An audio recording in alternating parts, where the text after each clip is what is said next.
देवानां च ऋषीणां च गुरुं काञ्चन सन्निभं बुद्धिभूतं त्रिलोकेशं तम नमामि बृहस्पतिम।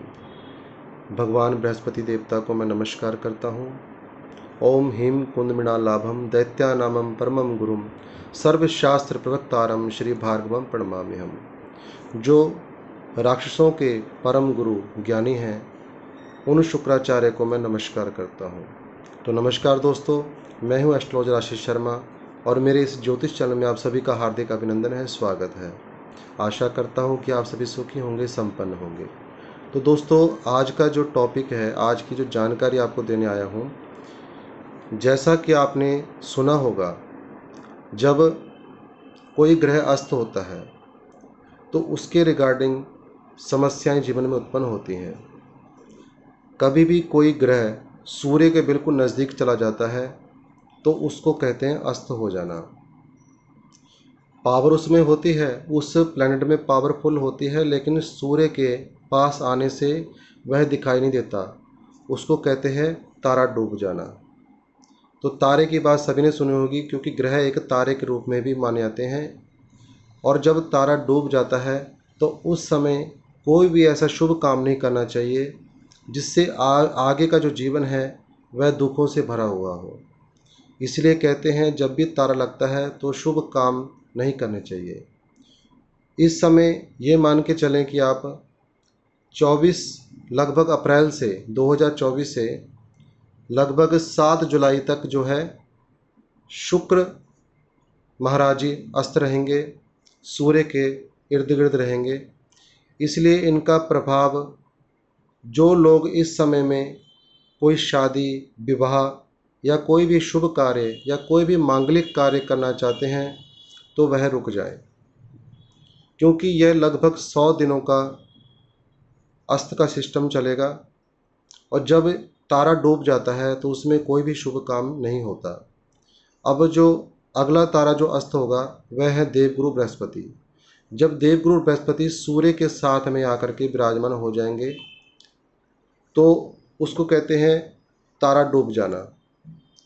अब गुरुदेव 6 मई से सूर्य के साथ अपनी आगे की ड्यूटी करेंगे और 2 जून तक लगभग उनके साथ में रहेंगे।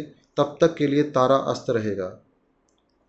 तो अस्त में अब देखिए, शुक्र और गुरु दोनों ही शुभ कार्य के प्रतीक माने जाते हैं, कारक माने जाते हैं। शुक्र और गुरु विवाह शादी के कारक माने जाते हैं, मैरिज के कारक माने जाते हैं। यदि इन दिनों में जो मैंने बताया है, टोटल मिलाकर के 7 जुलाई तक, 24 अप्रैल के बाद और 7 जुलाई तक यदि हो सके कोई भी शुभ काम को टाल देना चाहिए। शुभ काम मैंने आपको बताए हैं, मांगलिक कार्य जैसे कोई विवाह घर में होना, कोई एंगेजमेंट का प्रोग्राम हो, इस प्रकार के शुभ काम। क्योंकि ये जो कार्य मैं बता रहा हूँ ये सीधा रिप्रेजेंट करते हैं शुक्र और गुरु को।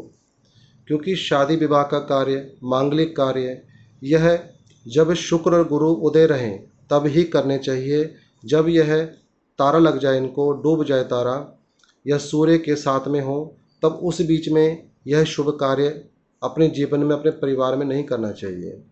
इसका अशुभ फल व्यक्ति को बाद में भोगना पड़ता है। मान लीजिए आपने जब तारा लगा है उसके बीच में कोई शुभ काम कर लिया, 9 ग्रहों की पूजा होती है, उसमें 2 ग्रह रहेंगे आपके अस्त, शुक्र और गुरु। आप 7 ग्रहों की पूजा करेंगे तो क्या वह 2 ग्रह रुष्ट नहीं होंगे? क्योंकि वह अभी अस्त हैं और उनको पूजा नहीं लगेगी। इसलिए विवाह शादी जब भी होता है तो 9 ग्रहों की पूजा की जाती है, सारे विधि विधान किए जाते हैं, तो वह शुक्र और गुरु का आशीर्वाद लेकर के ही किए जाते हैं। बाकी सभी ग्रहों का अपना अपना एक कार्य होता है। शुक्र गुरु का कार्य ये होता है, विवाह का जो बंधन है अटूट रहे, कोई भी शुभ काम आप करते हैं उसमें मधुरता रहे, पति पत्नी में प्रेम रहे। जो भी शुभ कार्य कर रहे हैं, जैसे अपनी पुत्री का कोई विवाह कर रहे हैं तो हाथों में हल्दी लगाई जाती है, तो हल्दी होती है गुरु के प्रतीक। जब गुरु ही अस्त होंगे तो हल्दी लगा करके कोई फ़ायदा नहीं होगा, क्योंकि वहाँ पर गुरुदेव का आशीर्वाद नहीं मिल पाएगा।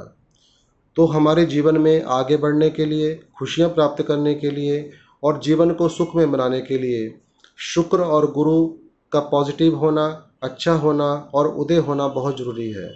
जब यह उदय हो तो ही शुभ काम शुरू करने चाहिए, अन्यथा नहीं करने चाहिए। तो उम्मीद करता हूँ आज की ये जानकारी आपको अच्छी लगी होगी। तो चैनल को सब्सक्राइब जरूर करें, लाइक करें और अपने मित्रों के साथ शेयर करें। जय जय श्री राधे।